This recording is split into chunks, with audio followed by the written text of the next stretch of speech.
Thank you so much for taking the time. I know it's been tough to get us together, and I really appreciate. I really appreciate our phone conversation. It set me in a lot of new directions in my own thinking and in terms of conversations with other people, and so I've been looking forward to this. And so, let's start with one of the things that I like to do is to, when we're talking with people, is to get how it is they see the world, not just what they know, but some brief history of themselves that helps us understand how they've come to see, how they've come to learn, how they've built their microscope, so to speak, that they're learning through when they speak about their knowledge. So maybe just a sketch on that to start with.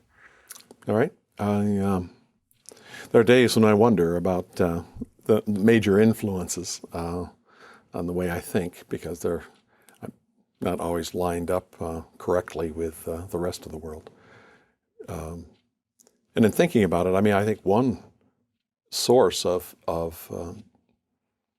the dissonance sometimes is the fact I went to a one-room country school.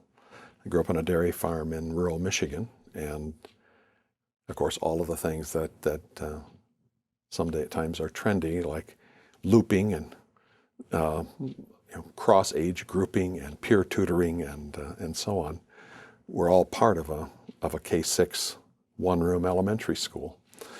The fact that I helped raise 5 children, 3 of whom found it easy to read, and then there were the 2 boys who found it had a little more difficulty. My older son had a fair amount of difficulty. He really didn't become a reader until 4th grade, and I always thought that had he not had my wife and I as parents, his life might be very different, because we spent a lot of time and energy sort of battling the school system, who would have retained him in grade and had him on Ritalin and classified as learning disabled. He is a college graduate, and I never suggested to the school that he fell in the normal range of everything. He was on the impulsivity reflectivity scale on a high impulsive level. But somewhere around 4th grade, he found something sort of socially inappropriate enough to read that was called Warhammer, which is one of those role-playing games. And it was the first book he ever asked me to buy him, and it was like $35, which at the time it seemed like a big risk. And it was about as thick as a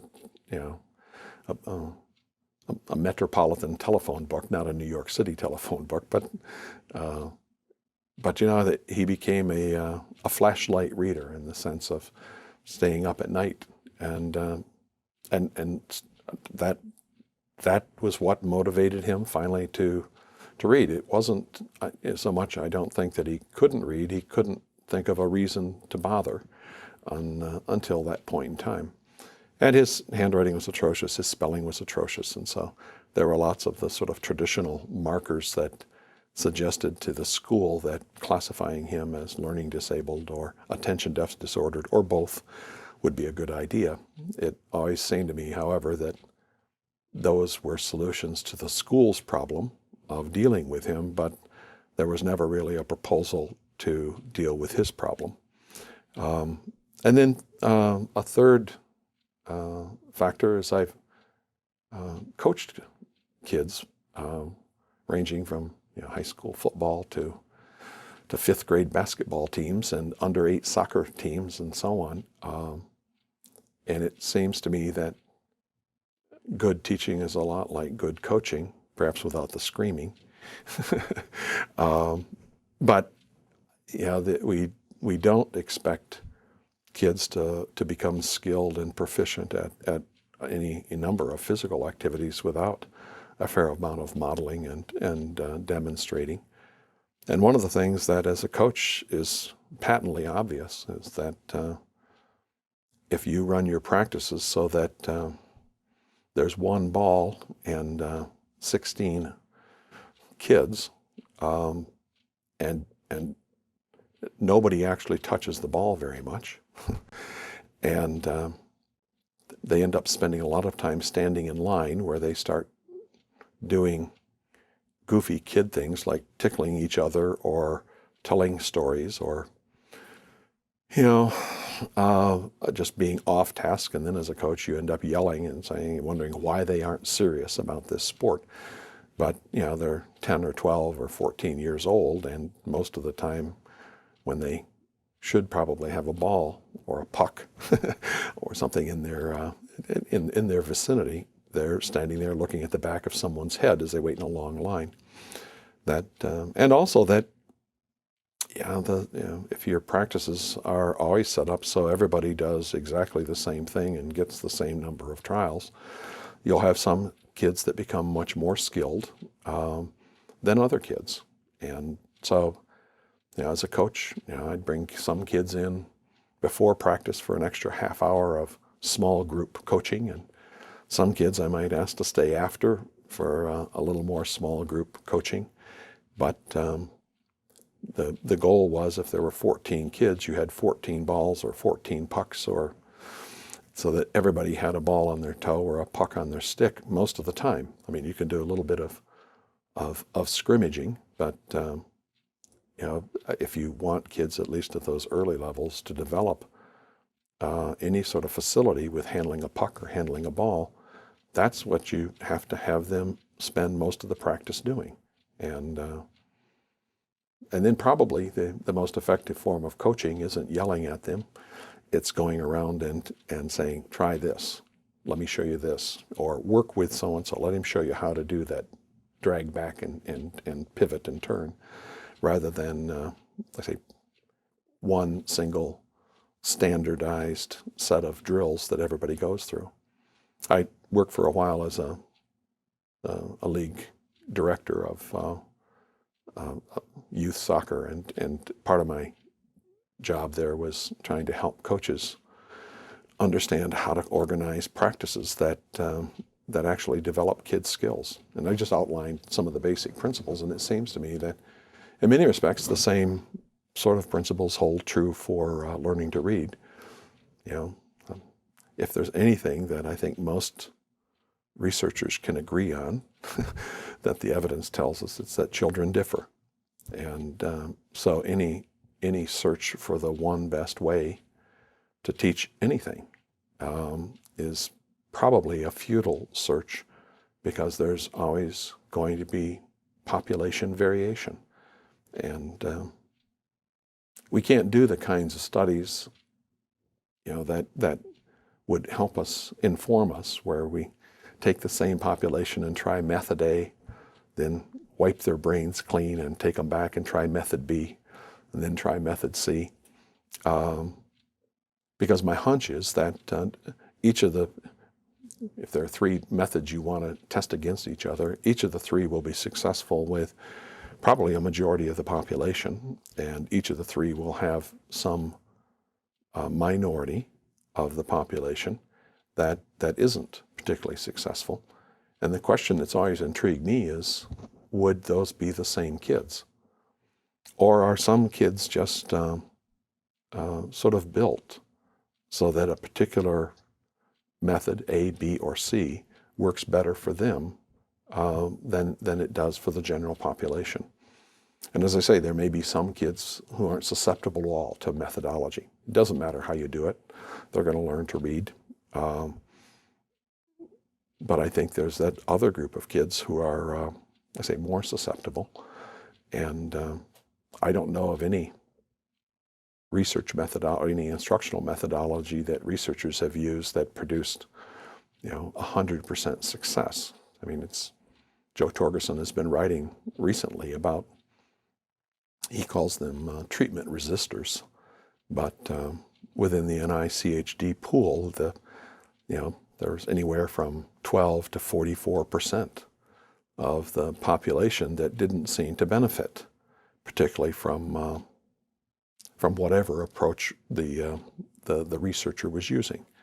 And some of that variation can be explained by differences in the instructional methodology of things that we don't talk much about, like the expertise of the teachers perhaps, or the tutors, or the group size, because some of the studies were one-to-one tutoring and some were small group instruction, and some of the studies lasted for shorter periods of time and others for longer. But but none of the interventions worked equally well for all kids. And I worry that as we start to develop a mindset that there must be one best way, that we have this sort of hardening of the notion that it may not be the kid that has something wrong with him. It may be the lack of ingenuity on the part of the researchers in finding an instructional strategy or technique that it works particularly well for that particular child. In many respects, that's the whole historical notion of reading diagnosis and trial teaching, was to try to find a method that a child who's having difficulty seemed to respond particularly well to.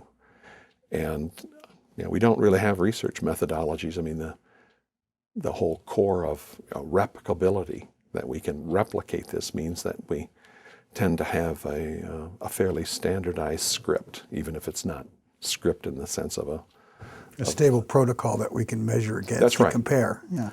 And my argument is that it doesn't matter what stable protocol you use, it's not going to work with everyone. And so investing more in developing teacher expertise and what we call a pedagogical toolbox that has more tools in it than adherence to a single fairly standard protocol or a rigid instructional philosophy it should be the goal that we're working for. And I worry that, like I say, more recently we've had a premise put upon us that there is one best way and everybody should be doing it that way. But I don't see the evidence. I say, as researchers, we deal in population means. And on average, some instructional strategies, paying attention, for instance, to helping kids develop the alphabetic principle, is important. Whether there's one best way to do that works for every kid, I don't think so. I mean, I see some kids that seem to benefit more when you integrate writing, the opportunity to link spelling and decoding, writing and composition and comprehension, and other kids that do fine with a more traditional synthetic phonics approach of sound and blend and part to whole, and other kids that seem to benefit more and find it easier to make sense of the alphabetic principle when you use a larger unit phonics approach of the old historical phonogram family, or the onset rhyme approach, almost from the outset of instruction. Let's talk about this alphabetic principle for a minute. I mean, you've talked about a lot of things I want to go into to some degree, and the alphabet principle, I always found it to be a somewhat misleading term. I mean, you think of principle as something like, okay, now I got that. Mm-hmm.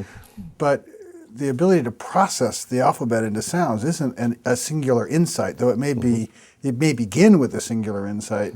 The development of what's necessary to process all these variations hardly seems to be reconcilable with the word principle. Well, I was just trying to think of another broad principle that has as much variation away from the principle as the alphabetic principle.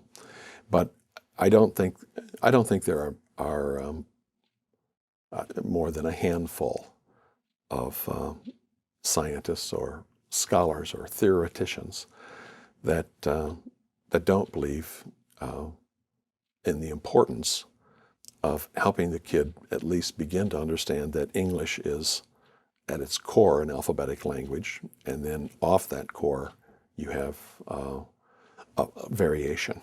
Sure, I can understand that this begins with the principal insight, that there's a correspondence between these little image symbols and sounds. So we might say that's the alphabet principle, and we got to start from there. And until somebody gets that there is a correspondence, they have no basis to grow and learn what would be necessary to process it as they develop. I I just hear that phrase getting a lot of attention, and it seems to me to be just the beginning, the first switch in a long array of work that the naming hardly captures. Yeah. We don't need to belabor that. I just wanted to get your response to that. Anyway.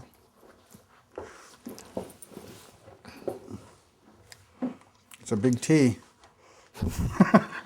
Well, and I'm not sure that the initial insights are alphabetic. There's the principle that people tend to ignore, which I can't attribute it to the originator, but called intentionality. That understanding that you can actually take speech and put it down in print and communicate what you have on your mind to someone else.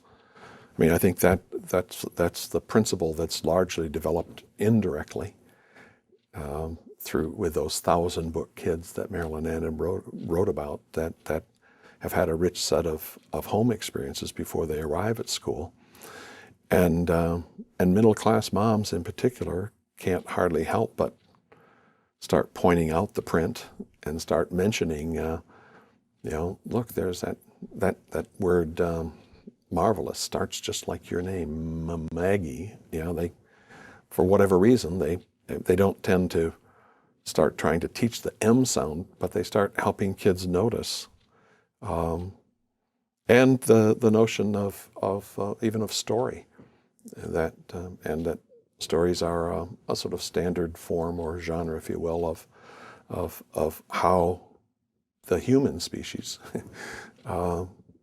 tells about itself. All of the print conventions that go with handling a book and so on. They're and the magnetic letters on the refrigerator, where the kid is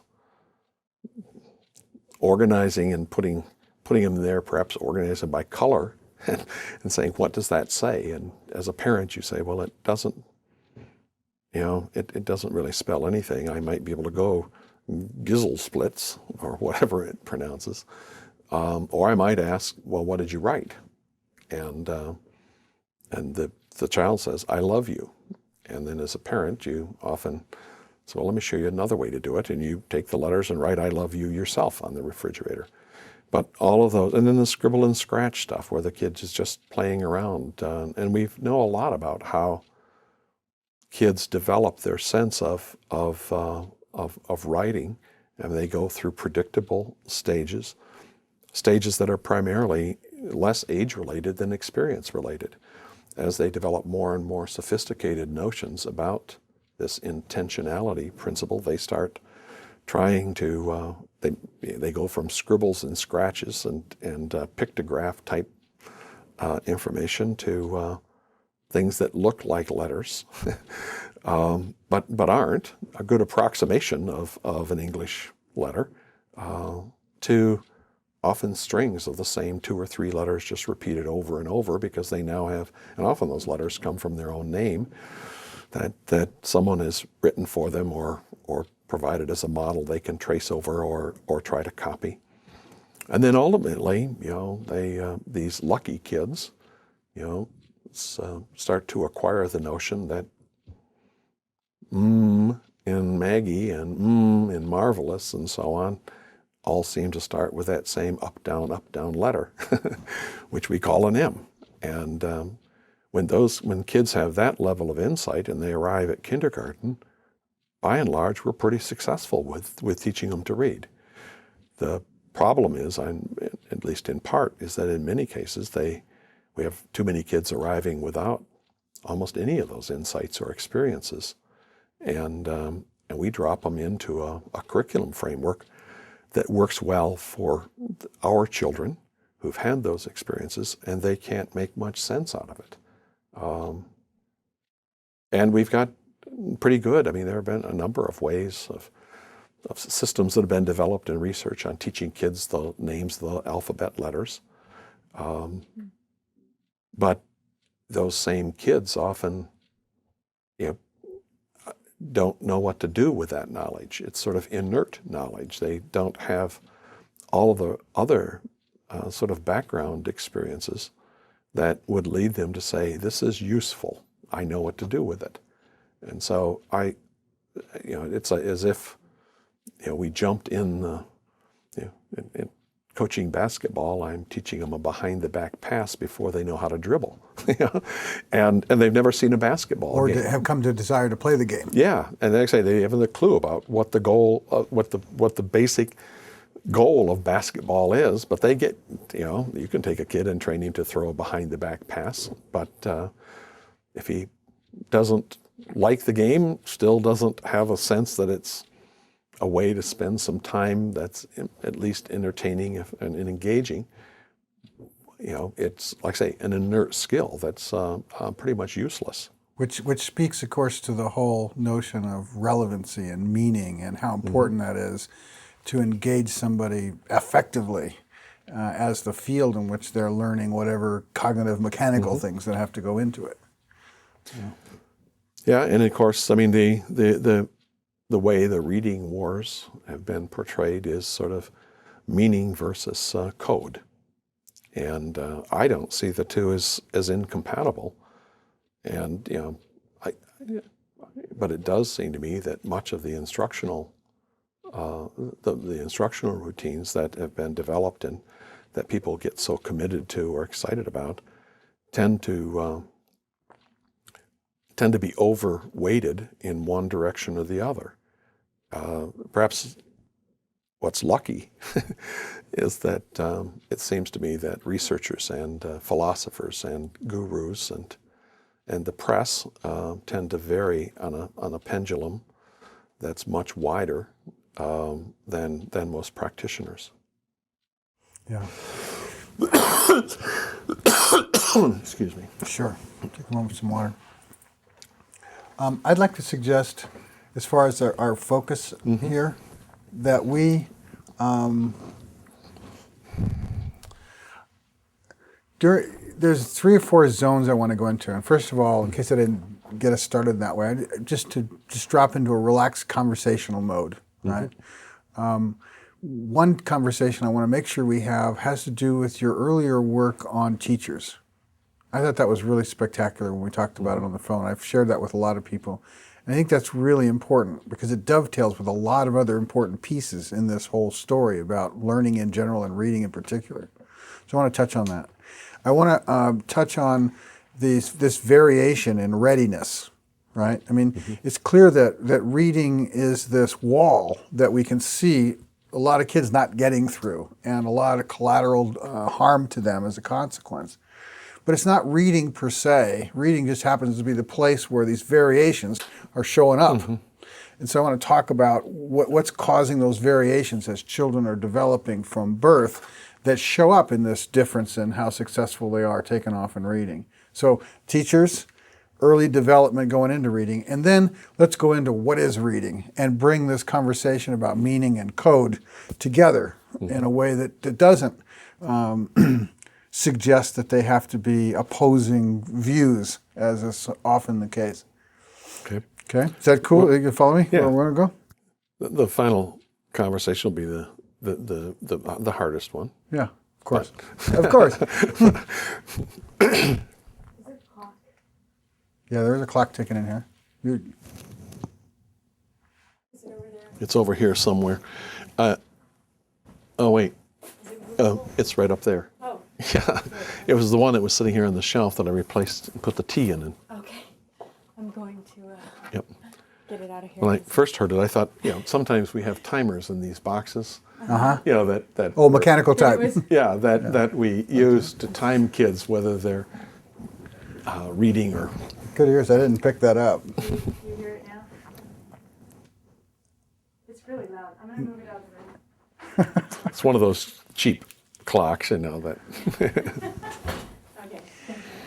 By hard conversation, you mean to do the one that we had such fun with on the phone about naturalness? Mm-hmm. That one. Good. Yeah, I agree. I'd set that up. Let's put that last and work our way to that conversation. Okay. So, as I think these things are connected about what's causing a child to develop well in the home and what you discovered about what makes teachers really effective. There's a parallel between them I want to draw out. So maybe let's start with the teacher thing and then go to the home, but we can go either way that you want. Okay. Focusing on those as two related domains. Well, in our work studying some truly effective teachers in 5 or 6 states around the country, at first grade and fourth grade were the two sub-studies that I was a co-principal investigator, because I mentioned that because we also had Judith Langer and Arthur Appleby, who were looking at middle school and high school teachers. And then one of the interesting findings is that effective teachers look pretty much alike. They look more like each other than they do like less effective teachers at their grade level. I think Mike Presley, who at one point summarized our findings, was that there are a lot more ways to teach ineffectively than there are to teach effectively, regardless of what grade level you're in. And I think that was an interesting insight, because I had never really thought about it that way. And in some senses, these teachers weren't cookie cutter clones. I think some would have killed each other had they had to work together on a regular basis. But there were core elements, and one of those core elements was the focus on individual children. You could even hear it in their talk compared to the talk that the less effective, more typical teachers often engaged in, particularly in terms of their struggling readers. And there were two key characteristics, I think. One was what we called personal professional accountability. When we asked and the other was the use of singular pronouns versus plural. So that in discussing these kids, so that when we talked about struggling readers in particular, the more effective teachers tended to talk about the child, and talk about that child in fairly rich, descriptive language. Tell me about Robin. Robin is great, and also positive language. She's learned to do this, she's learned to do that, she's had a lot of trouble with this, but we've worked around it, and I found this is a sort of an entryway into helping her become a reader and understand this whole process. When we talked to the less effective teachers, they tended to talk in less descriptive and personal terms. That's where the plural pronouns come in. So we asked that teacher about her Robin.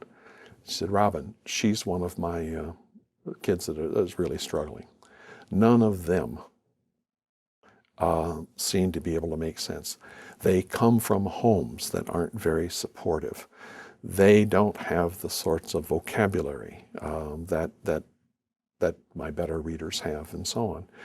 They didn't talk in individualistic or personal terms.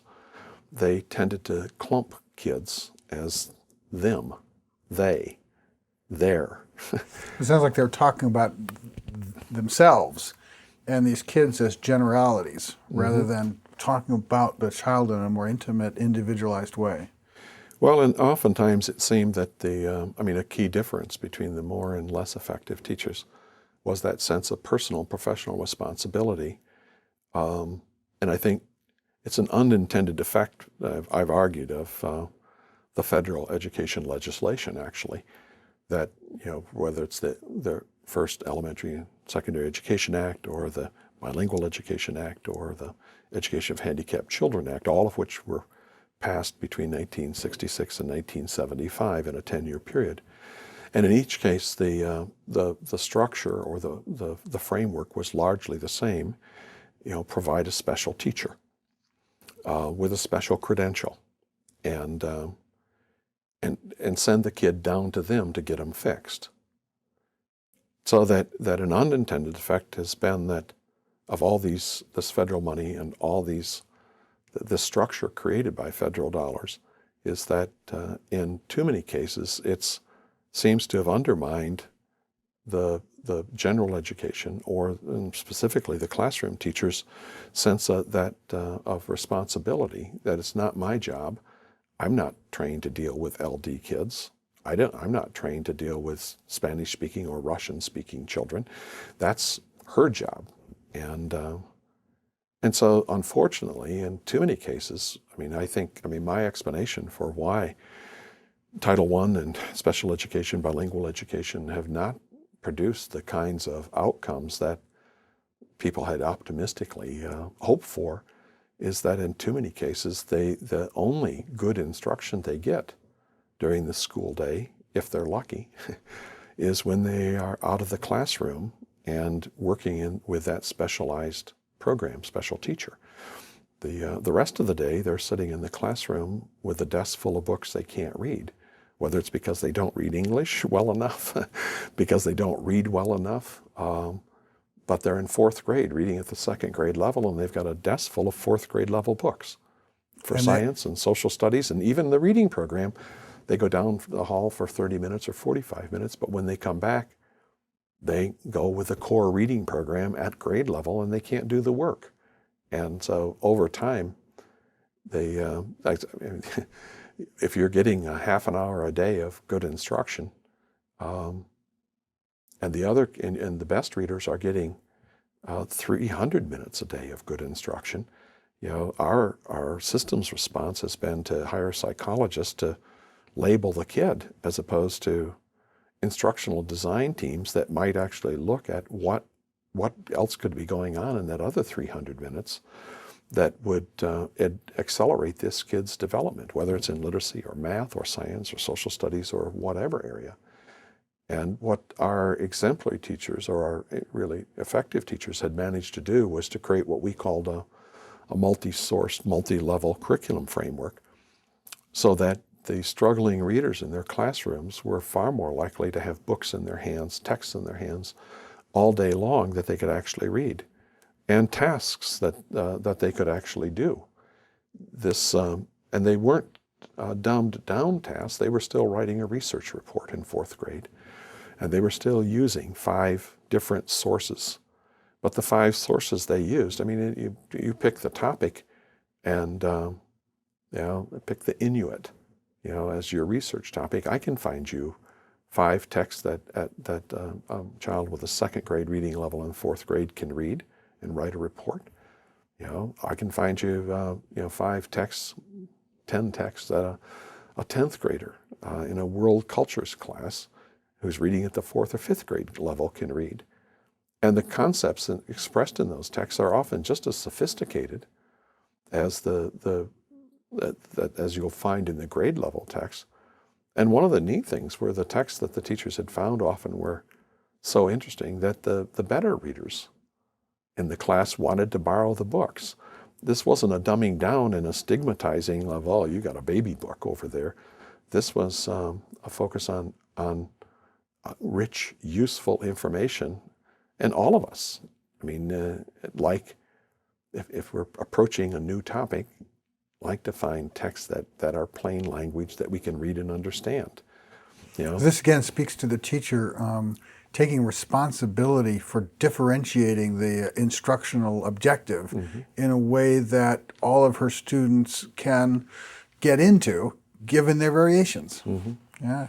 Well, and the unfortunate part is that by and large, our estimate, we've argued that 80% of these teachers that were really effective, the reason they were effective was that they ignored the district and state instructional plans.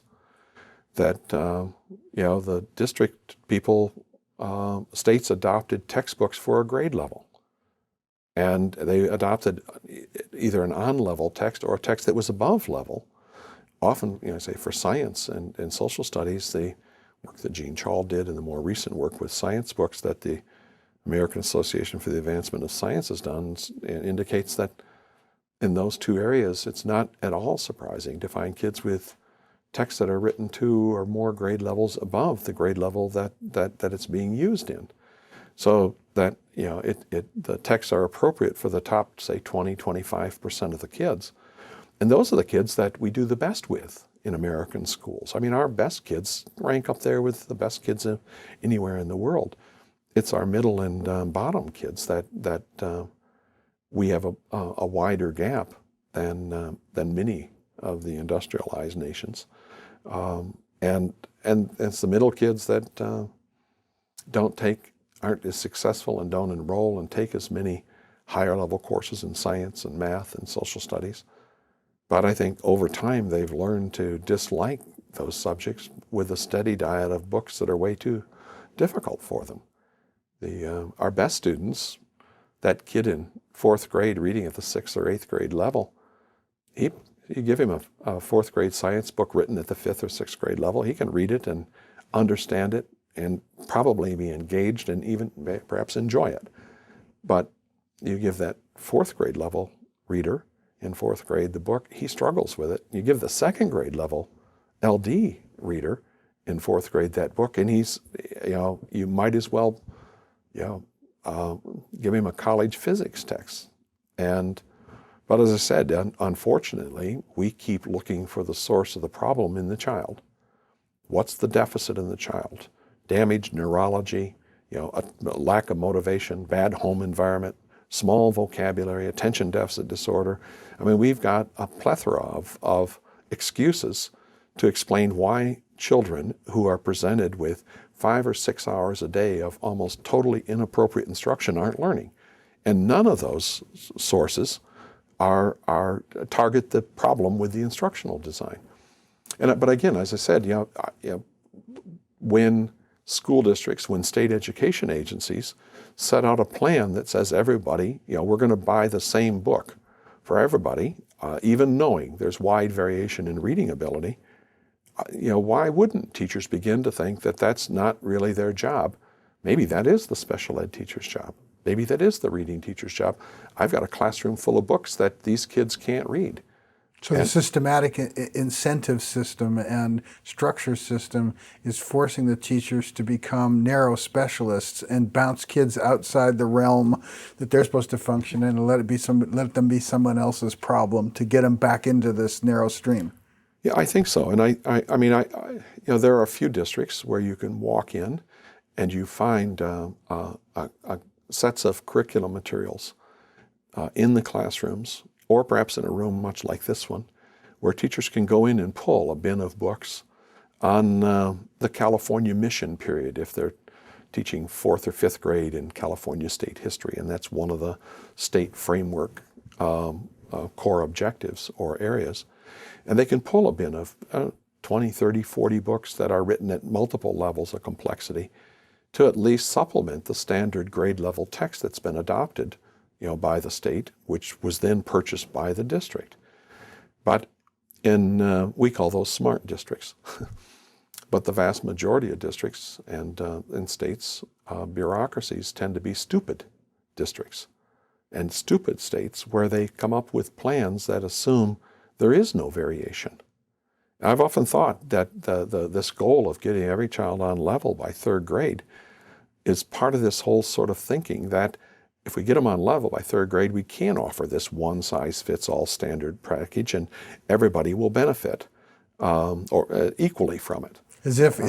Well, clearly, I mean, it seems as if for a long time there's been this shift from the reading, learning to read to reading to learn, as they say, that happens at around the 4th grade. And rather than trying to create a more differentiated or individualized ramp here, we're just accepting that. That's a wall. Mm-hmm. So the kids are going to hit the wall or they're going to be ready for the wall. Mm-hmm. And that's underlying the attitude that you're discussing. Well, I think that, I think I understand the frustration of politicians and policymakers that with the funding of Title I and special education, bilingual education, as they say, $1 billion here and $1 billion there, and soon you've got a lot of money. And we now have 30 or 40 years experience with these programs, and the outcomes for the targeted populations, poor kids for Title I, pupils with disabilities, although it's a stretch for me to count learning disabled children as they're currently identified as having any sort of disability, as opposed just to say perhaps a difference. An organizationally convenient label. Yes. Or like say with the second language learners, that you've got huge gaps, at least by 12th grade, you're talking about gaps that are 3 and 4 years wide in the achievement of those populations compared to the achievement of our children, of majority middle class kids. And while there's while the picture's more complicated than it's often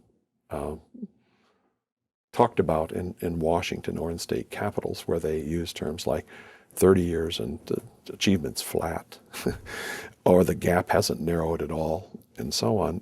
Those are, because of the changing population of school-age children, with substantial increases in minority students and second language students compared to the population 30 years ago. We have made some progress. The gap is still too wide. And I think that the moral sort of authority or imperative that underlies that in a democratic society is the reason why you got widespread bipartisan support for the No Child Left Behind legislation. The problem is that from a researcher's standpoint, there's so little evidence that a top-down penalty-oriented approach actually will achieve what needs to be done is so slim as to be virtually non-existent.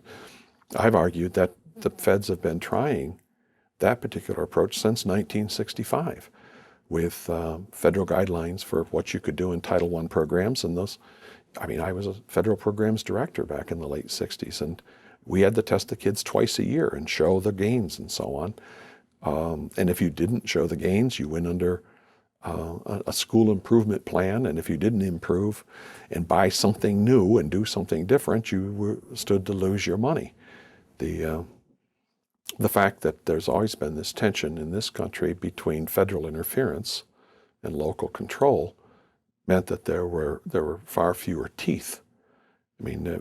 Darn few schools ever lost their money because they didn't show huge improvements. But at the same time, the penalty, the top-down mandates, and so on have been in place, and they haven't worked. And for me, to think that the reason they didn't work is we didn't do it hard enough.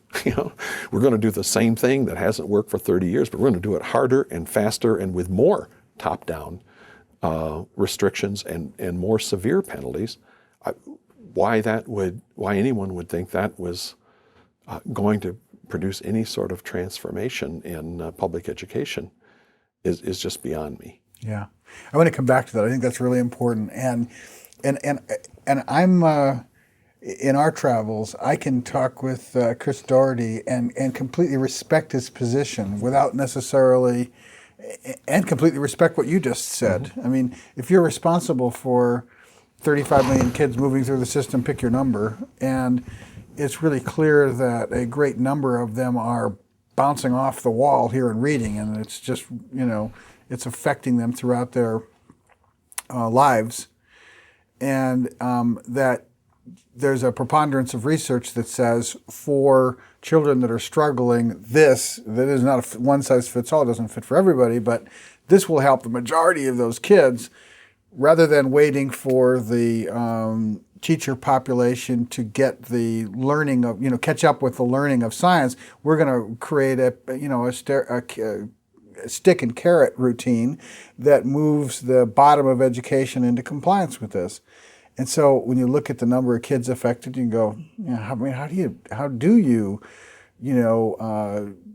navigate with the Titanic?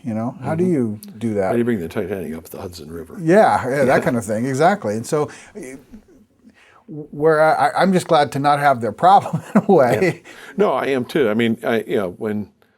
When people ask, so what do you do about Detroit? Well, there's nothing I can do about Detroit that's going to change it in the next couple of years. I talked about the process of teacher stupidification, where if you remove all authority and autonomy from teachers and give them a steady diet for 5 years or 10 years or 20 years of just doing what you're told, and you get in trouble if you try to teach in ways that are outside the boundaries, the narrow framework that you've been given, then after 20 years, and like I say, you continue to get a one-size-fits-all sort of commercial solution. After 20 years, why would a teacher think that it's her job to deal, with struggling readers?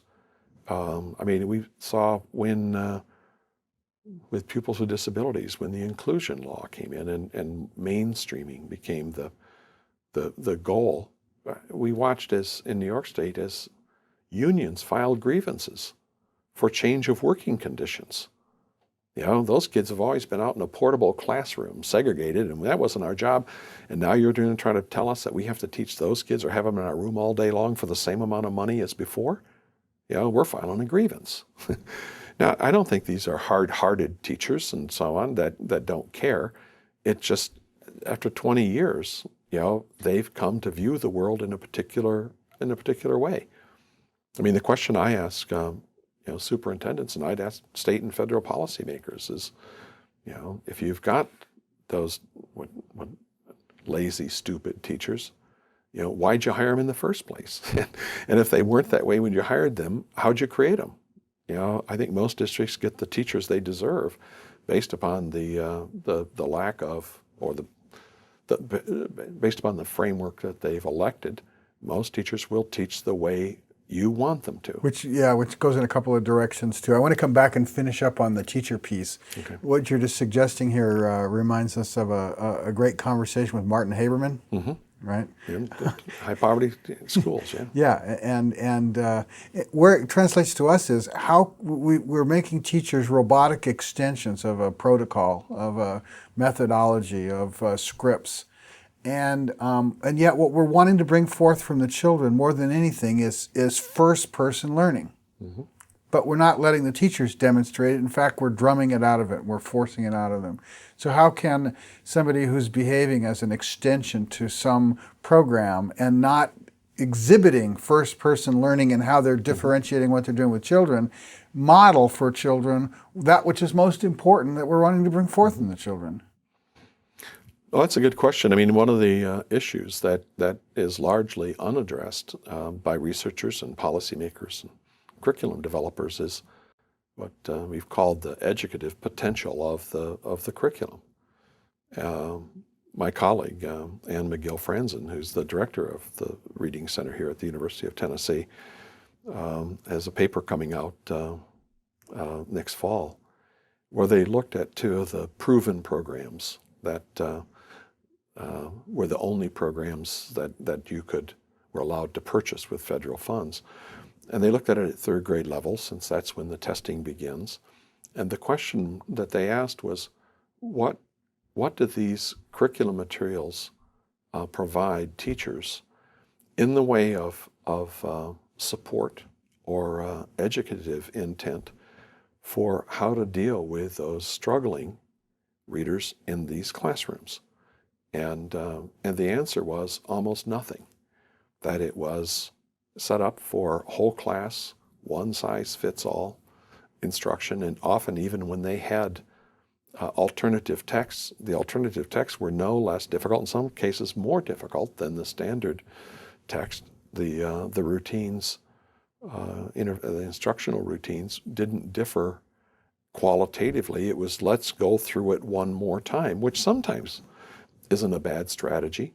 But if you've got the wrong book in the kid's hands and you're trying to teach him things that are way up the scale from where his learning is at this point, it doesn't matter how many times you try to reteach it. It actually hurts them. Right, and it makes them discouraged and makes them start to become passive in the sense of learning. Self-negative with respect to how they feel about themselves. And they don't feel like the notion of efficacy, they lose it.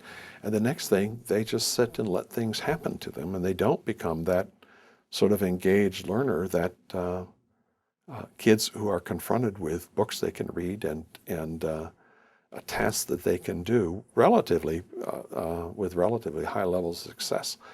That's part of my argument, is that our best readers have a steady diet of what we call high success reading activities, and that's what was a key to these truly effective teacher classrooms. That kids were being successful regardless of their current level of achievement. These teachers managed to create powerful instructional activities all day long that these kids could be successful in. Bringing about the Matthew effect. Right, and then when you look at it, you say, well, these classrooms were much more positive. The teachers were of course they were much more positive, and they were more joyful, and the more kids were on task and engaged at any time we looked around the room. But that was because of the teacher's focus on individual kids, the teacher's personal sense of responsibility to ignore the school system or the state mandate to use this all day, every day. I mean, in states like Texas and California, where there's a lot of press to use the state-adopted curriculum materials sort of in a whole class framework, these teachers might use the core reading program on Mondays and maybe Tuesday, and they would develop a number of strategies, shared book experience or partner reading, that allowed the lower achieving kids to be somewhat more successful. But then on Tuesday, Wednesday, Thursday, Friday, they ignored the core reading program and went on to making sure that they were doing their instructional groups with text the kids could actually read successfully, that were right at that edge. The key, the buzzword now is the zone of proximal development, but that right at that edge where they would encounter some new learning, but very modest amounts of new learning. Kids need lots of reading activity where they can actually practice with little direct cognitive effort. That's where you learn, you build up and start to consolidate all these skills and strategies together and become a fluent reader. If you don't have a lot of those high success experiences, then the consolidation never occurs. And it's the point that David Scher and Keith Stennett made in a paper on the self-teaching hypothesis, that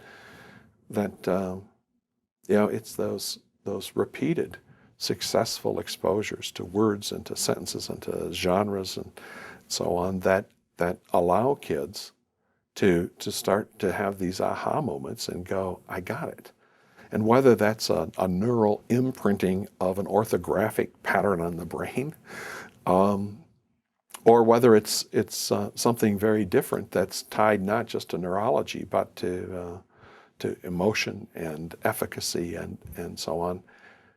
I don't know that we ever partition off the various parts of the human brain to decide, this, we got this section is really perking and this one's really perking and they're coordinating together and everything is just clicking here. We tend to... That's great, and I want to come back to that part, particularly the relationship between the emotional, what we understand about the emotional participation in the processes and the cognitive and neurological pieces. But let's summarize the thing about teachers, just out of respect for time. Mm-hmm. And when we talked on the phone, what I recall was you gave me a picture of the dimension of the study, right? Mm-hmm. So that it was like the largest scale study at the time that had ever been done about what makes teachers good. So something, I'd like to get some statement from you that's crisp about that. And then the next thing was that, as I recall it from the phone conversation, you mentioned that it wasn't that teachers were content experts. It wasn't that they were knowledge experts. Mm-hmm. And it wasn't that they were constantly worried about pumping up self-esteem. It's that they engaged with the student in a way that turned whatever their interaction was into another inquiry loop, into another opportunity for the child to take another step deeper into their learning. Mm-hmm. And that it was that kind of a dialogical engagement, that the effectiveness of calling out the engagement, that is what I recall you saying had this correspondence to great teaching. Mm-hmm. Is that an accurate reflection? I'd like to get that in something short, kaboom-like. All right. Okay? We'll try it. Yeah.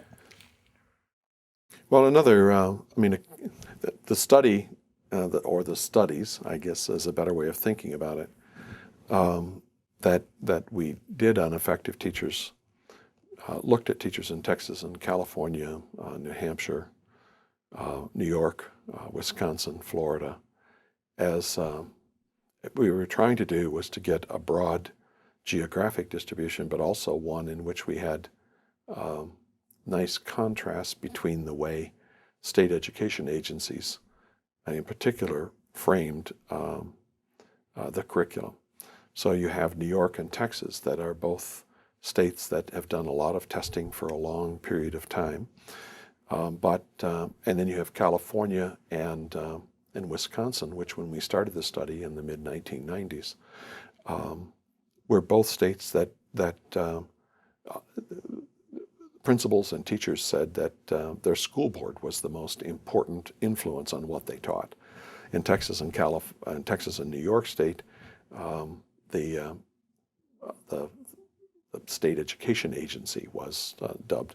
Same with Florida being highly centralized testing state, New Hampshire being highly decentralized, and a state that has experimented with a variety of ways of trying to decide whether their schools are doing well. But at the time, and I think California's Department of Ed has changed as a result of some of the changes in the way the Secretary of Ed and the Board of Ed is named. And I think it's become more like Texas and New York than a state like Wisconsin and New Hampshire. But at the time, I say California provided a fair amount of autonomy for local school boards, and within that framework, often individual schools. So in a place like Los Angeles, you didn't do a district-wide textbook adoption. Each of the 800 and some elementary schools decided which reading series. Now you had to buy off a state list, but the state list was broad, and initially virtually anybody, as long as you weren't preaching sedition or some other illegal act, could be put on the list. California has become more like Texas in the sense that it now has restricted to 2 or 3 reading programs that you can actually purchase with state funds.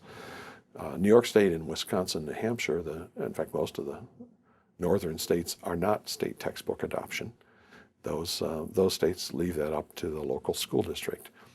But again, you go to New York City, historically until the recent shift, each building chose what reading program it was going to have.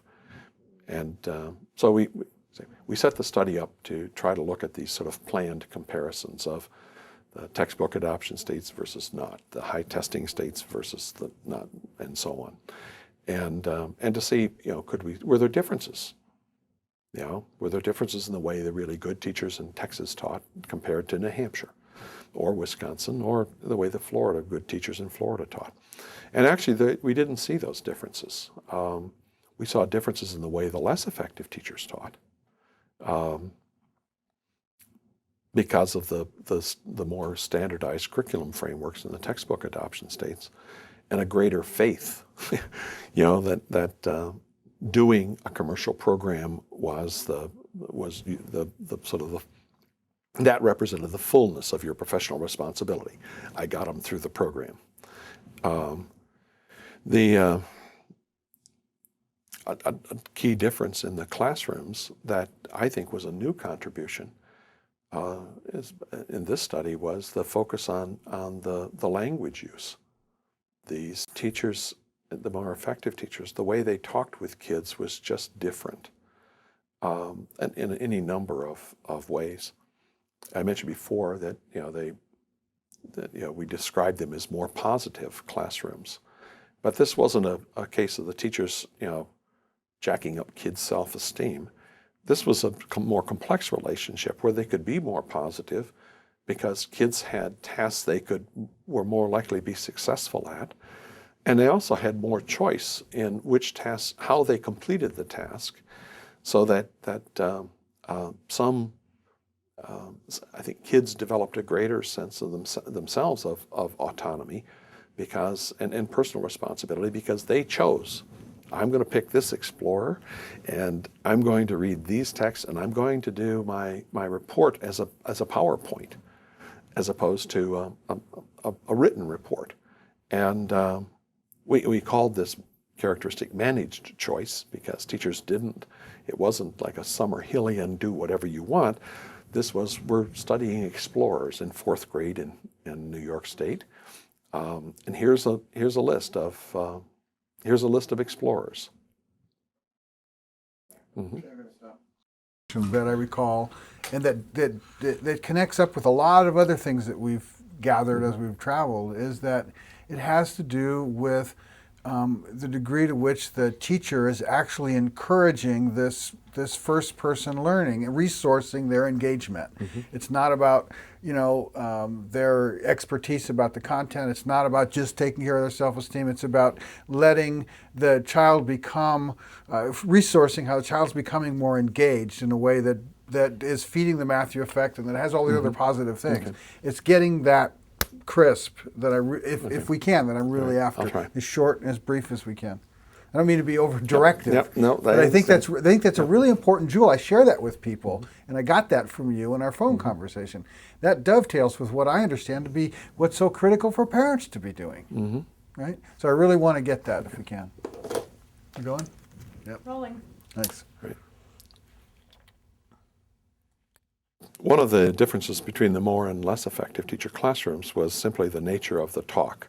We described them in broad strokes as the more effective classrooms were more conversational. The less effective classrooms were more interrogational. And that had to do, in one sense, with what we called known answer questions. In the less effective classrooms, teachers asked questions they knew the answers to. And often that came right from the textbook or the trade book that the kids had been reading. In the more effective classrooms, the teachers tended to engage in, and I hate the term, but more authentic conversations. Much like the conversations you and I are having here, they engaged kids and said, tell me about what you're doing. And we even saw in Pete Johnston, who was the co-principal investigator in the 4th grade project, when you interviewed kids in these classrooms, and one of the questions in the interview was, is your teacher ever wrong? And in the less effective classrooms, that seemed to be almost inconceivable. They said, no, she's the teacher.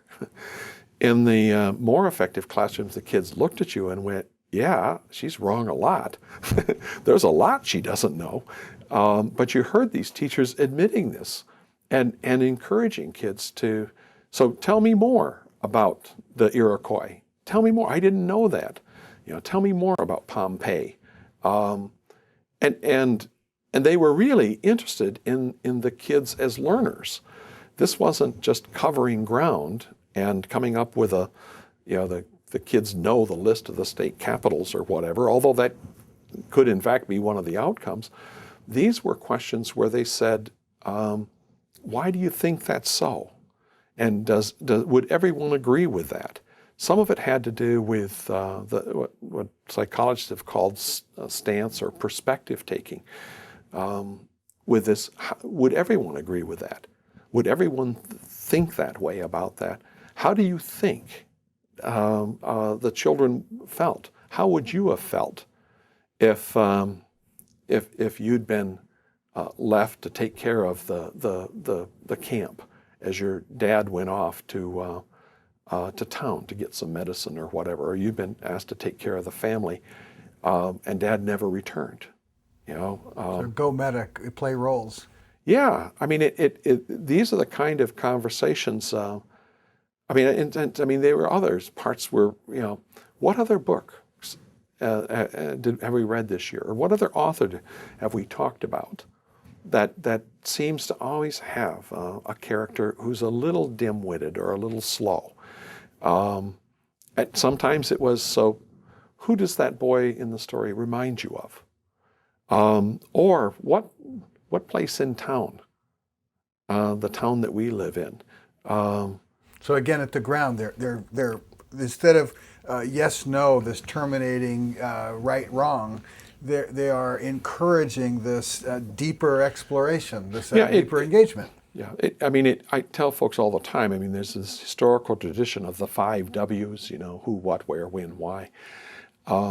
And these teachers didn't ask those questions as much. in the same way that if I was having a conversation with you about the new biography of Ben Franklin, I wouldn't begin that conversation if we'd both read the book by saying, what was his wife's name?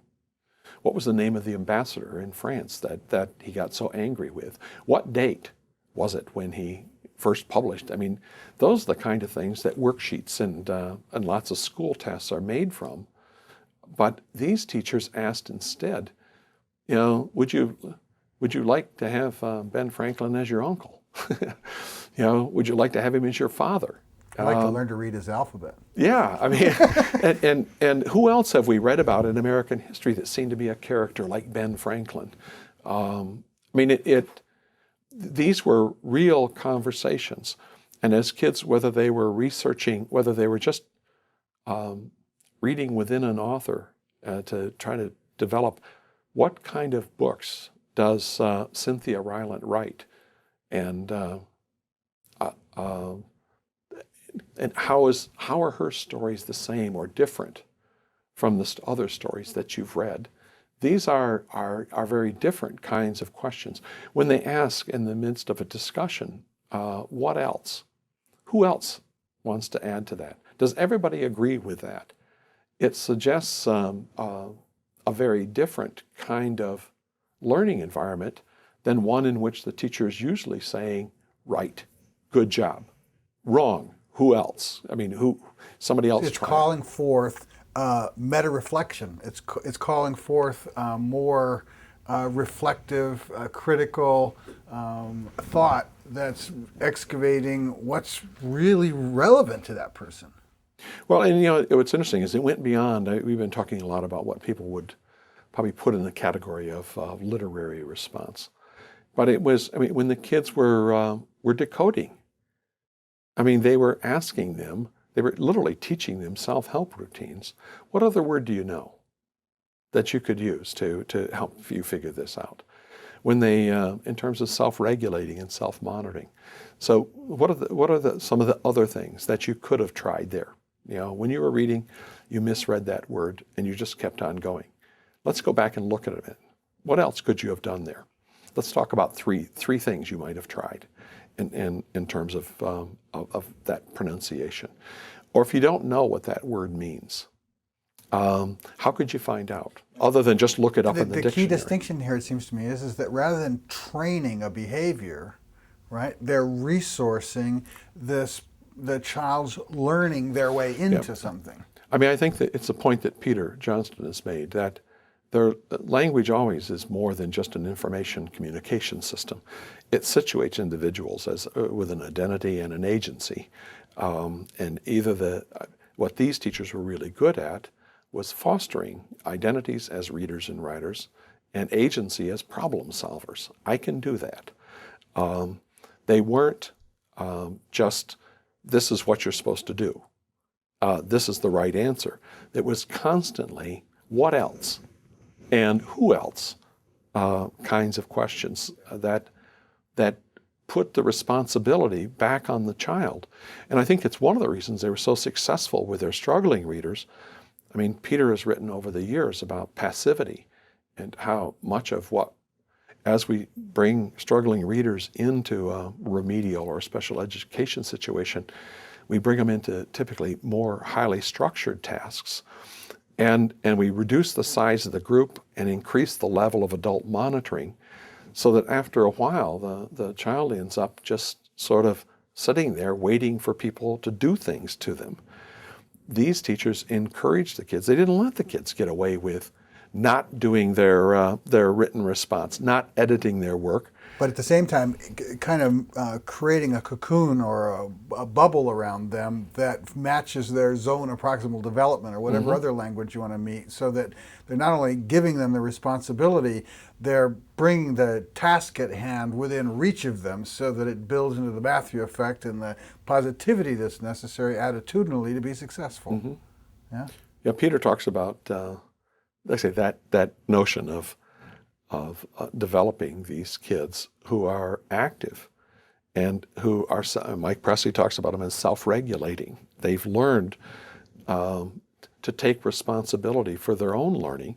That doesn't relieve the teacher of the responsibility to teach, but it changes it to the kid having an active role and a personal responsibility on his part.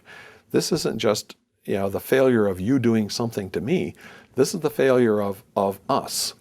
Right, which is also the kind of miraculous learning that we're all in awe of the child and the infant and the toddler and the 3-year-old and 4-year-old doing is all inside out. It's all organic. It's being driven from them. It's being resourced from the outside, but it's not being controlled in the same way.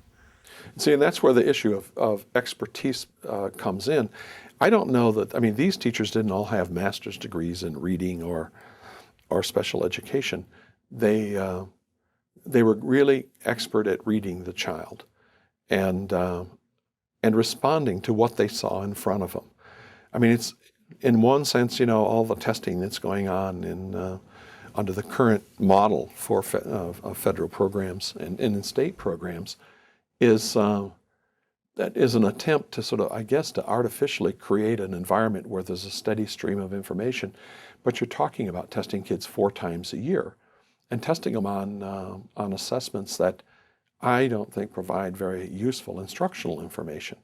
So now you can sort of map and prove that the kid isn't learning as fast as he should, but there's little in those assessments that help you know what to do differently tomorrow. Yeah, that's a problem with the design of assessment across the board is that it tries to measure by inference learning that happened long before it's in relation to, and it's more concerned with informing the managerial aspects of the monstrous machine than it is in informing the instruction that's happening for the child. Well, see, in some senses, I think it's always easier for the teacher. Writing is a good example. When you want kids to really work on a piece and learn how writers actually write, one, they have to have some choice about what they write about. None of us do well, persist long, given a writing task that we aren't very expert at and I don't care about. But if we're writing about something we care about and something that we have some expertise in, then trying to polish that piece so that it communicates clearly and maybe even aesthetically, what we're trying to get across, then it becomes important. But in many cases, it would have been easier for these teachers when they met with a child to say, here's what you need to do with the beginning. But instead, they said things like, what do you think about your beginning? Have you had a peer editor? What did they say about it? Do you have any ideas about what you might do with that beginning? And then sometimes they became a little more directive and said, why don't you read a couple of the Junie B. Jones books, just the first few pages, and see how those books are set up to make you want to keep reading. And is there anything you could use, any tricks the authors use there that you could use in editing your piece to make the reader say, oh, I want to read more of this. But it was always turning it back, the responsibility back on the kid.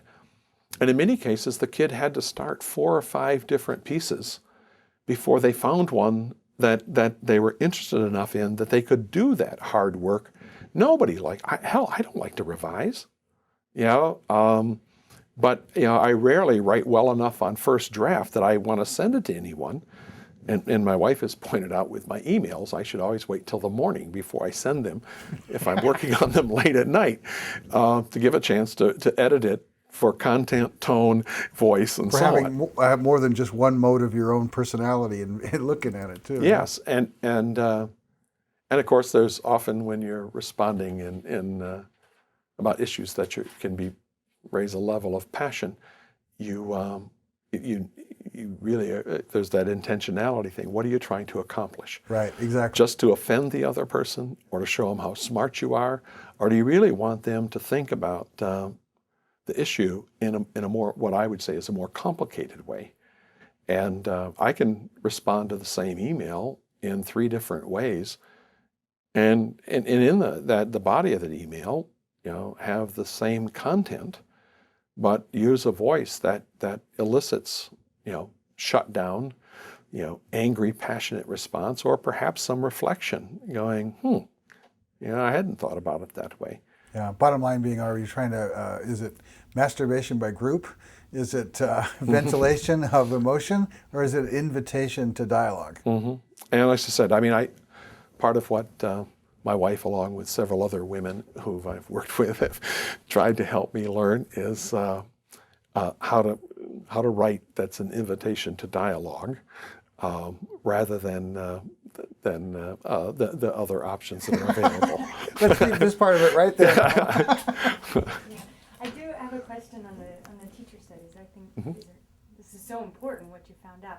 Just to give people a scale, how many teachers did you observe over what period of time? And is there kind of a step back view of the number of teachers that you did study that were kind of in this kind of learning oriented way versus the non-effective teachers? Can you give me any mention on that, please? Yep.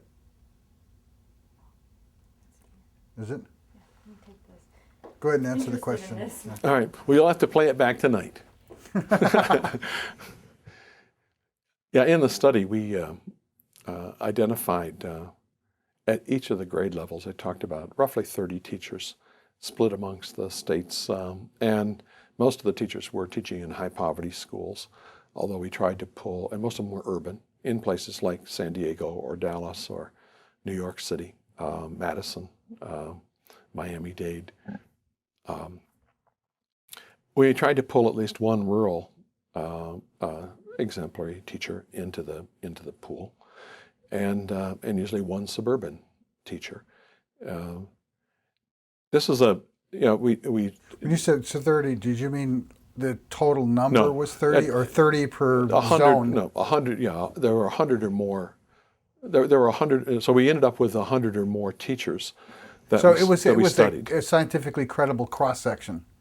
Yes, the problem, of course, is the cost of doing these, because we were sending research teams to California for a week twice a year. Each classroom we observed all day for a week in the fall and all day for a week in the spring. Now that was sort of the minimum. In some classrooms, we were there a lot more than that, and we were there for more than 1 year as we did some follow-up studies to look at how do they create these classrooms in the first few days of school? Or as we looked at, say, in a bilingual dual language classroom, give us a better sense of exactly how it works and so on. But so we had these 2 full weeks, and we did the all day, all week because we wanted to see sort of how a whole unit went. So you skipped in and out with a certain designed frequency in order to capture that. Right. In other words, the question was, in many research studies, people go in 3 times a year for 1 day, or sometimes just for the reading period. And our question was, depending on which day you go in, you may get a very different view. But if we watched at minimum a full week's worth of instruction, it give us a sense of sort of how Monday, Tuesday, Wednesday, Thursday, Friday went. And if we watch all day, the question was, are these teachers supporting kids, particularly the struggling readers' development during science and social studies and other periods that weren't part of that 90-minute or 60-minute block. So you weren't getting just a little shimmering slice off the top. You could get a more rounded and generalizable sense of how that teacher was performing and how, for example, their modality related to all these different subjects rather than a particular thing that they may have a narrow pedagogical model about. Right. Well, and the other thing was we went in with a more qualitative stance. And we went in with a system to sort of minute by minute to try to document what was going on in the classroom. We didn't begin with a checklist of things we were looking for. We developed, after observing in the classrooms, a case study, a rich case study of each teacher that talked about what the observer in that classroom thought were sort of critical aspects of what they observed and what made that classroom successful. I think that's enough on this, Dick. I appreciate this a lot. I remember this from our conversation on the phone, which, by the way, was right when we got to the conversation about natural versus unnatural. For some reason, the audio recording went to hell. But this part came across clear, and so we'll backfill this, and this has really been wonderful. I really appreciate this. This is a major theme for us. I mean, we're concerned with what we call stewarding the health of children's learning. Like, it's more important than any particular thing. And what your study kind of describes is how that happens, how teachers bring that about in a way when they're more deeply concerned and connected than with proficiency at some super surface in the process. We okay? All right. So what I'd like to do now, because we've got 40 minutes or so, and that'll have been 2 hours that you've been in that chair, and I wouldn't ask for more than that, is I'd like to divide our time in 3, so we'll keep it somewhat short on these things. And I want to go now to, as I mentioned earlier, what's happening in the home that's creating this variation, or what's happening, if we don't want to say home because there's so many other possible locations of influence, we just say what's happening before these children come to school that's connected to such incredible variation.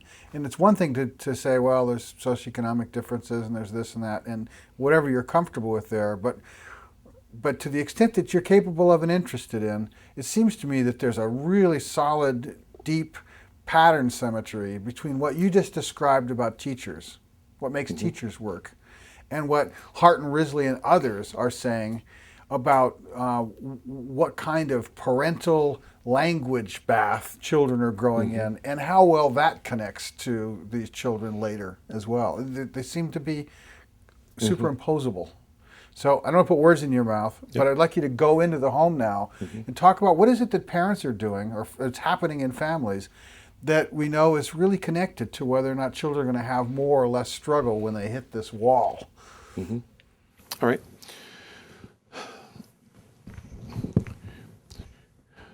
When we look at the variation of experiences when children come to school, it's enormous. I mean, some children have grown up in homes and communities that are rich with language and literature and literacy. And other children have grown up in homes and communities that are pretty barren. We know that by 5 years old, some kids have vocabularies that are 3 to 5 times as large as other children. And it doesn't seem to have anything to do with their intellectual ability. It has to do with the experiences they've had. And we've heard a lot about the importance of reading to children, and I agree with that. But we also know that how you read to children is important. I mean, the work that Russ Whitehurst did on helping moms who with lower levels of educational background learn to read in ways that were more engaging and more beneficial. Had a much, you could demonstrate a short training period with these moms produced large effects in terms of kids' vocabulary, at least, growth over time. Pat Edwards' work at Michigan State on the same thing with low-income parents and trying to develop their ability to read to kids in ways that are productive. Because that sort of bedtime story reading, lap reading, is an instructional dynamic in itself. And it's not just a straight literary read where I just read the book and that's it. I mean, that's probably better than not reading a book. But the more effective moms or dads that are reading engage the kids in lots of conversation. And it's conversation about the artwork, it's about the story, it's about the character, it's about the print detail and so on. And they don't do it in a very directive, adult-oriented style. It's just sort of in a did you notice? Or you might want to notice this. They may also try to link it to the child's life. So they're reading, Good Night Moon and the picture of the bedroom with a fireplace in it, and the mom says, who do we know that has a fireplace in their house? And do they have a fireplace in their bedroom? Would you like a fireplace in your bedroom? And then they go on reading. I mean, it's just, It's excellent, yeah. And like with this is exactly the same thing that the Hart Risley work and other people on language are saying, but without the book. Meaning that it's not just passive language passing by; it's engaging the child. And here again, we got what you just described about how somebody can read to their child in a way that makes it more than a dump.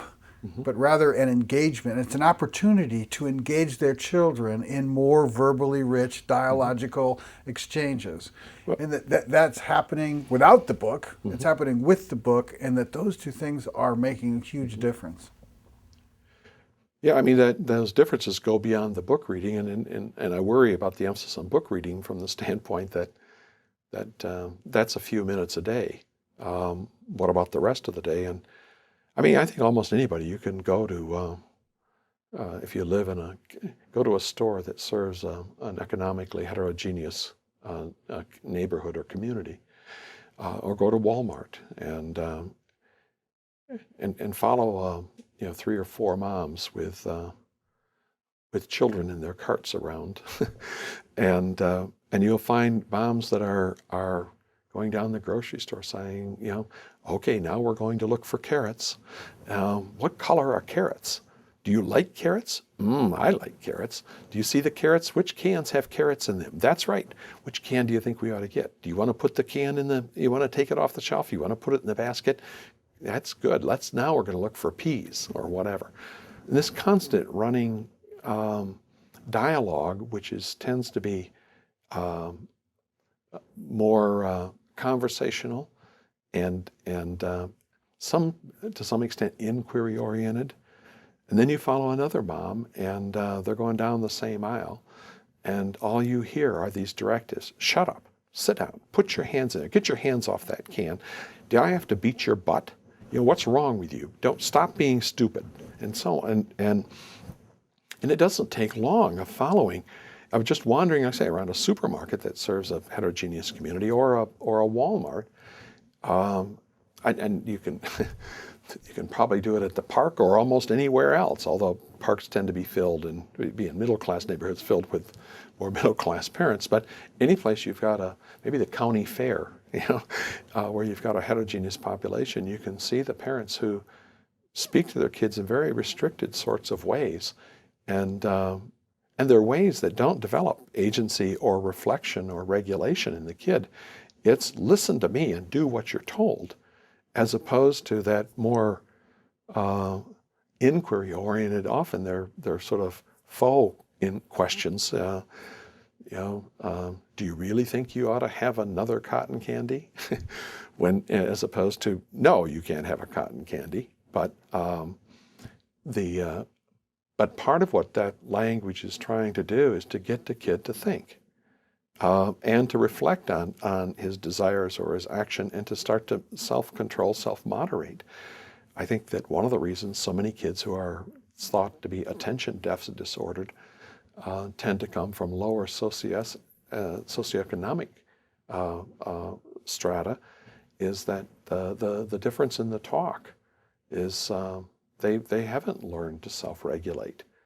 They're on that, they've literally impulsivity and just, you better do it now before you're told not to, rather than to think about it and ask yourself, would this be a good course of action? I mean, children differ on those dimensions just sort of naturally. Kids who are more reflective and kids who are more impulsive. I can see that within my 5 kids. But at the same time, we can create an environment that fosters or sustains either end of that continuum. And so when you don't talk with children in these sort of rich ways, it's not just the vocabulary that isn't being developed. It's a whole other set of cognitive, linguistic sort of skills of thinking about action, thinking about what you said, planning ahead. What else are you going to need if you're going to work on this project? What else are you going to need to have available? How long do you think it's going to take you? Kinds of skills. My wife has called it the essential tool of middle class parents is the day timer. and the calendar on the refrigerator that has the little time slots and who's going where and who needs to be.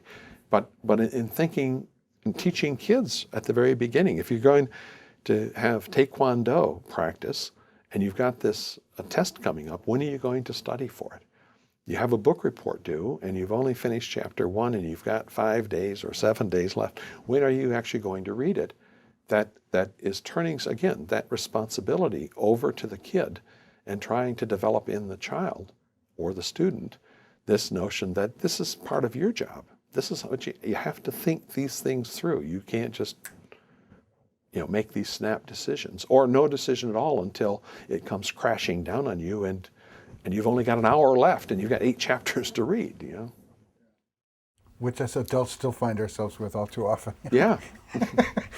Excellent. Thank you. That was perfect. I really appreciated that.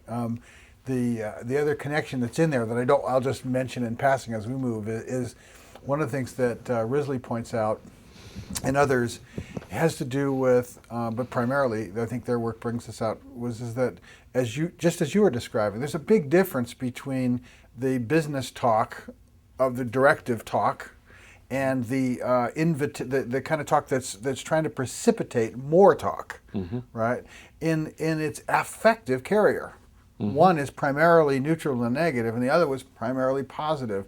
And so when you look at the language exposure differences of 30, 40 million words over 4 years old, I mean, huge differences, and then bring in the affective consequences to those, it's got major implications, And well, I think some of that's one of the reasons, that old, I know back in the early 90s probably, Steve Stahl and his colleagues did a meta-analysis on whole language versus more code or emphasis instruction. And one of their findings was that whole language programs, however you want to define them, and they defined them in ways that the whole language community weren't happy with, including the older language experience approach and so on. But that those approaches seem to work better in kindergarten, particularly for disadvantaged kids, than the skills-based approaches. And I would argue, again, perhaps part of the reason for that is that kids come to school with an experiential deficit in being read to, talked to, listened to, and so on. And that those creating a rich language and literacy environment where kids explore that makes sense to me why that might work better for kids who come without those background experiences. Give them a year of that before you start trying to really hammer in on letters and sounds and so on. I've often wondered, we know, for instance, we can teach phonemic awareness and we can teach it fairly directly. Is there a difference in the role that awareness plays for kids who are taught it directly and have minimal sorts of experiences with print and stories and books, and the kids who seem to develop it more naturally as a result of those experiences with print and stories and books? In other words, is it, it's the old question about letter name knowledge. Once letter name knowledge started to lose some of its predictive value, once Sesame Street started teaching it directly. And it wasn't that it was the letter name knowledge. Letter name knowledge served as a proxy for a whole bunch of experiences that some kids had that led them to wonder about letter names and ultimately learn letter names, compared to other kids who didn't have those experiences. And so letters weren't on their agenda. I want to learn how to write my name. I want to learn how to write I love you. I want to learn how to write to grandma and so on. It's not exactly natural. I would call it more experiential learning. As you have these sorts of experiences, why you might want to learn to write and read, why you might want to learn the alphabet becomes clearer than if you walk in from an environment where you haven't seen people doing lots of reading, lots of writing, where you haven't been read too much, where there isn't much print around your house or your community, I conceive why, the notion of letter name learning, or trying to grasp a phoneme out of the air, tends to be pretty darn abstract, and there's no purposefulness behind it. Who cares? Sort of the answer. Why I don't know why this is important, but kids who know what reading is and know the benefits and the sort of independence and so on that it brings, and understand it. I mean, I think most 6-year-olds, they know adults can read, and they want to learn to read, to be that way. So there's almost an implicit motivation, but I think that motivation varies by the level of experience kids have had with print and with stories and with books and with writing activities and so on. And prior to that, language. Yeah, and that language. I mean, you can situate children such that they are in fact passive and just wait to be told what to do, or you can situate children that in a space where you're part of this decision making, and some of this responsibility has to fall on you. It's that age-old dilemma for parents, of how much independence do you want your kids to have? I mean, sometimes that independence comes back to bite you when you get kids who understand the logic of argumentation. Yeah, a really healthy, functioning child is not necessarily what the average adult wants to have around. No, it's harder. It's perhaps, like I say, it's more work to have those kids around than it is to have kids who just do what they're told and only speak when spoken to. Right. Let's go to reading now. Okay. Let's go. Let's try to.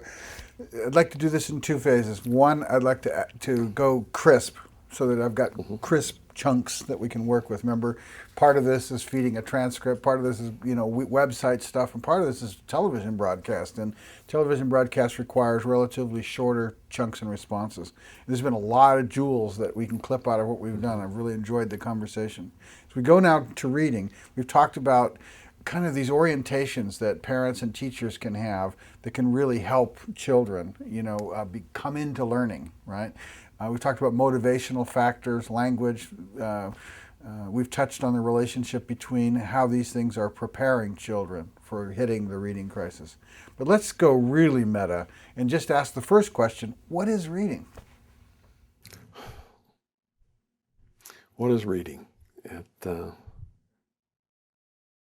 I think that if we can go from the resolution that Congress passed a couple of years ago, but which never took was enacted or took authority. It has no legal representation, but that reading is the ability to correctly pronounce the words on the page. That for me is the bottom end. Suppose we were Martian anthropologists, and we were coming to Earth, and we were watching human beings engage in this strange behavior of reading. How we would describe it as a anthropologist looking at another species doing it, as a phenomena, as a thing, like walking, and what is it? Well, I say on the other end for me is that reading is. Reading is what you do with text, and that gives you goosebumps at the appropriate time, or just makes you giggle out of control, or makes you cry. Makes you angry. It makes you reflect and wonder. I mean, I think that when I across the period of a day, I probably have almost all of those responses. As I read, I can't. But don't you have that in conversation with other people as you're talking with them too? I do. What makes reading different than that? Well, reading is, there's a text of some sort in front of you. That could be a web page. It could be an email. It can So be what is text? An article. It's that language written down. Okay, good. All right. So could we say, and I'm going to say what I think it is, and we can beat on it a little bit, right? that we're talking about a code-informed and instructed virtual or artificial language experience. Mm-hmm. Well, I'm not, the only part there that I disagree with, I guess, is the artificial part. I'm not sure that the conversations I have with the author, which tend to be internal conversations, are any less authentic than the conversations I'm having with you, or they have with my colleagues or my wife. They're different in the sense that they're not visible, because most of the time when I'm reading, I'm not actually talking out loud. I'm neither reading out loud, nor is this internal speech. Okay, good. Good. I think that's great. So you say that it is code informed and instructed virtual language experience. Yeah. I mean, and I don't disagree with, as we started out, I mean, English is written in an alphabetic code. Other languages have chosen other types of codes to represent language. And I don't know anyone who learned to read without instruction. I think that all of our debates are about what kind of instruction and how much instruction. There are days in which I think the instruction is the overrated part. I think it takes relatively small doses of any sort of explicit instruction, coupled with an environment that is engaging and motivating, and tasks or texts that produce high levels of success. The notion that and I think that's part of where we've gone wrong with our struggling readers. We bring them into these special little programs and end up talking at them, and in many cases doing a lot of the work for them, and they never have the volume of successful experiences. And if you've ever looked at the traditional content of remedial and special education programs for what kids are likely to read, particularly at the struggling level, they're often reading these incredibly contrived texts that you'd have to ask yourself, what's the point? It is not going to give me a goosebump. It's not going to make me giggle. It's not making me wonder, other than the only wondering I'm having is, why do I have to do this? Yes, I'm going to come back to that in just a second, because I think that's really important. It's, you listen to the kind of conversations 4 and 5-year-olds have on the street corner when they're playing with each other, the amount of language richness and affect in it, and all of that. Compare that to what it is they can read. Who the hell would want to read it? Mm-hmm. I mean, of course not. But what's the difference? It's because of the technological mediation process accessing this language rather than this one. It's not the mental process of experiencing the language. It's the way this language experience is being mediated and their access to that. Not. Well, that's where I think we've one of the unfortunate limitations of the National Reading Panel report was they talked about 5 of what I suggest are probably 10 or 15 pillars of effective reading instruction.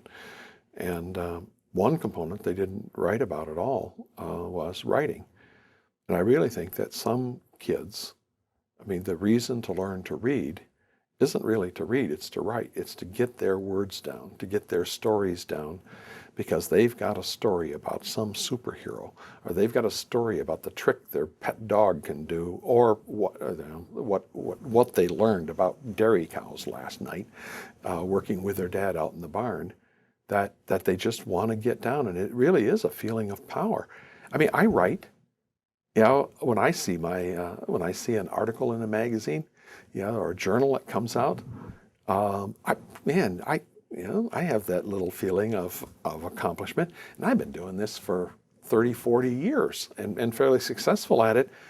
But, if none of my articles ever got published, I don't know that I'd be as interested in writing, in the professional sense. It's getting, my writing and kids' writing is an extension of them. I think it's a very ego-involved thing.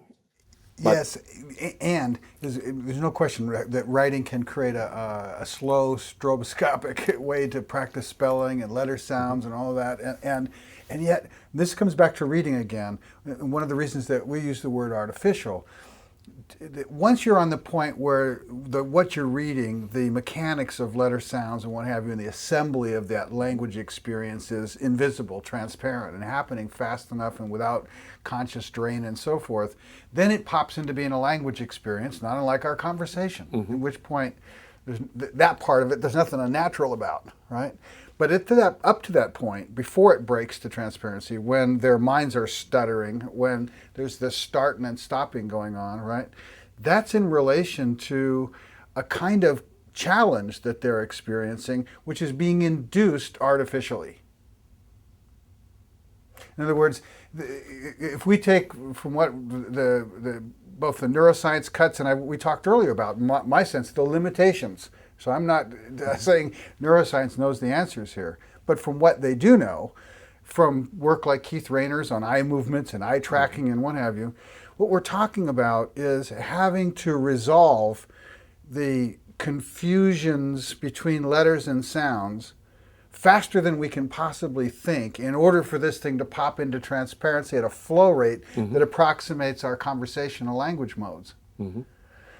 If this doesn't form, if we don't learn to do that, then it has these major consequences for how our general processing infrastructure functions and how we feel about ourselves when we're confused.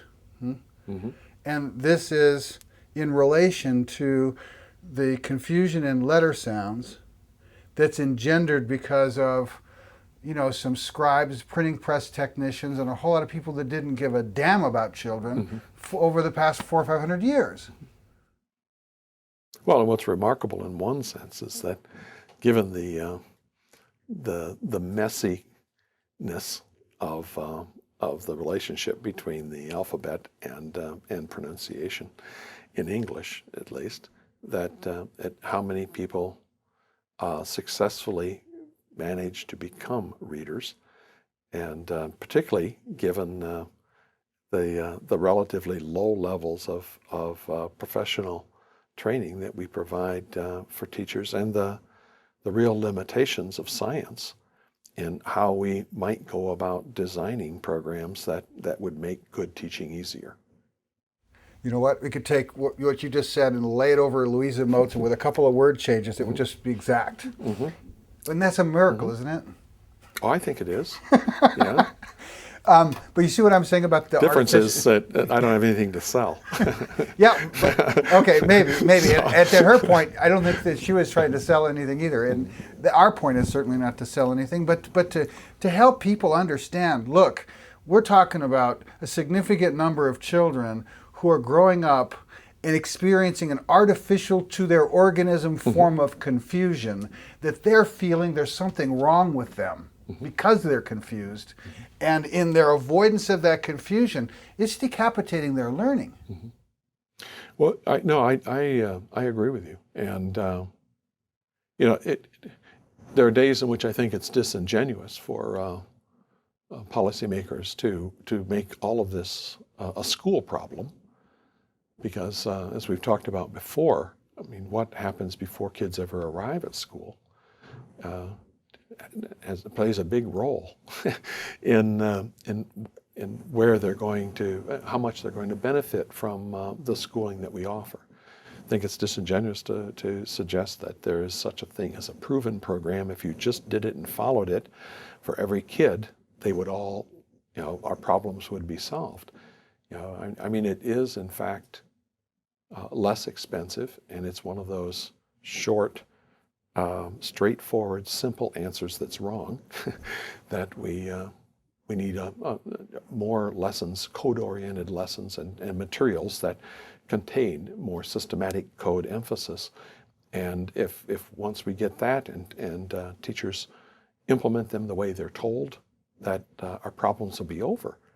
I mean, when I say that goes back to almost the first thing we talked about, the notion of intentionality. If you don't have much in the way of experiences with print, with language, with literacy, in the sense of the way those things are used and valued in school, then to arrive at school and be dubbed a failure because of your limited experiences, and then for teachers of those children to be dubbed failures because they didn't catch them up for that 5 years or 4 years of experiences in 1 year when they had roughly the same amount of time that the other teachers had. That's the part that I find most irritating. It's almost the whole front end of education is this misguided attempt to compensate for these variations. Mm-hmm. Yeah, and as I said, we know that from Susan Newman's work that high poverty communities have virtually no print available, even if you had the money to buy it. And our high poverty schools have the lowest quality and smallest libraries.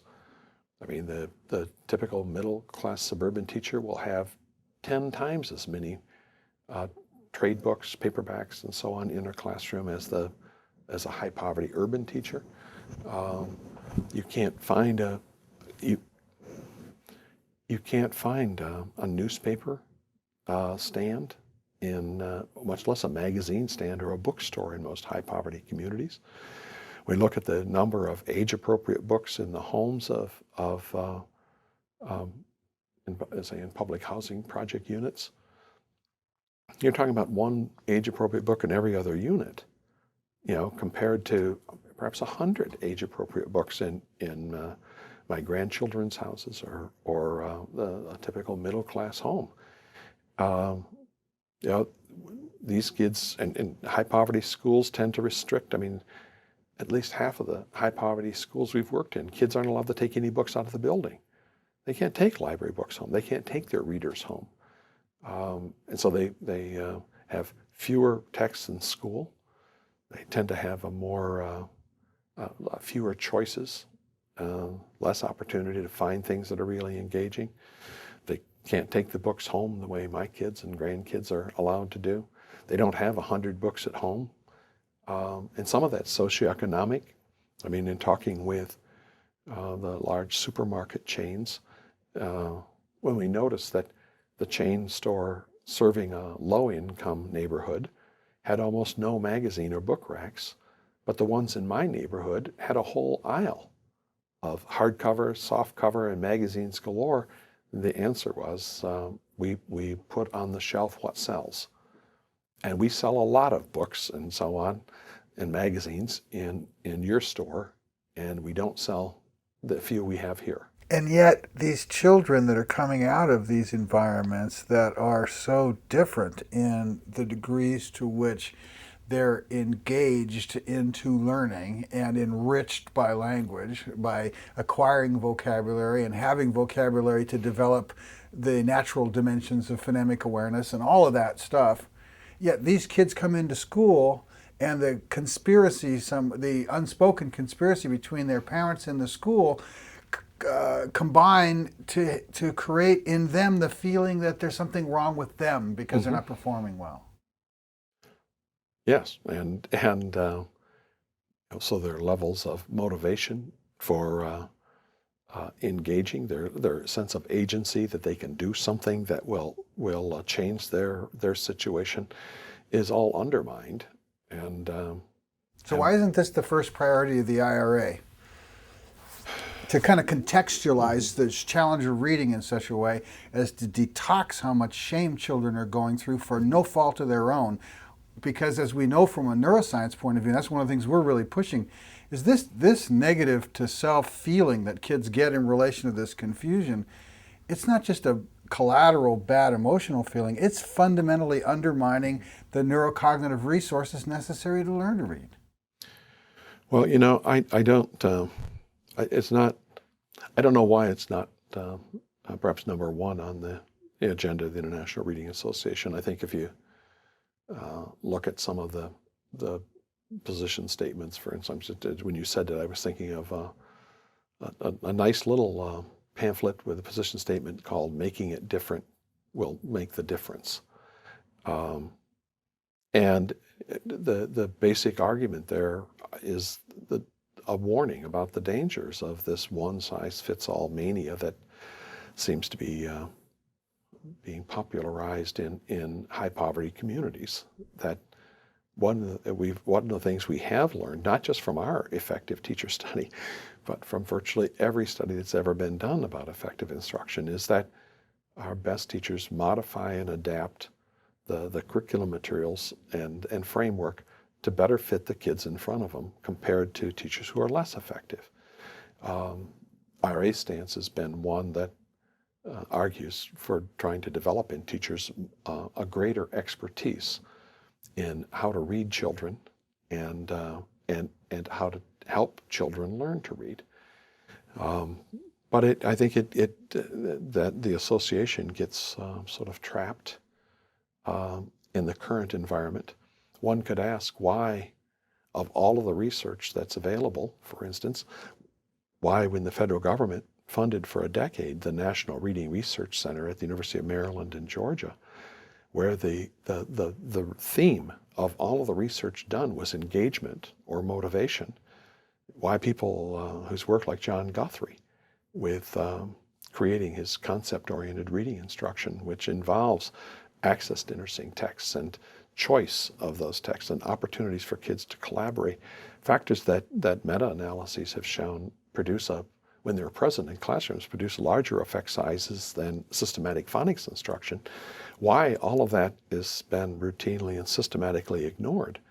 I can understand why the National Reading Panel perhaps said, they had limited time and money and they picked 5 pieces. But that doesn't mean the other research isn't there. And it means that what they found was what was most conveniently available to their sorting, sifting, and research lenses. Yes, and as I said, if they had explored the research from that research center or the research that Paul Pintrick and lots of other people have done over the years, you would never come up with a one-size-fits-all inflexible design. You would come up with a model that's much more like the models that have been proposed by a variety of researchers. Like helping a baby learn to walk, right? They grab your fingertips and you provide them this field they can extend themselves in more safely. Rather and than when their legs start to collapse, you pick them up and give them kisses and hugs. You don't get a stick out and say, stand up and beat them on the head with it, Yeah, but we've got like 3 minutes of tape left on this one.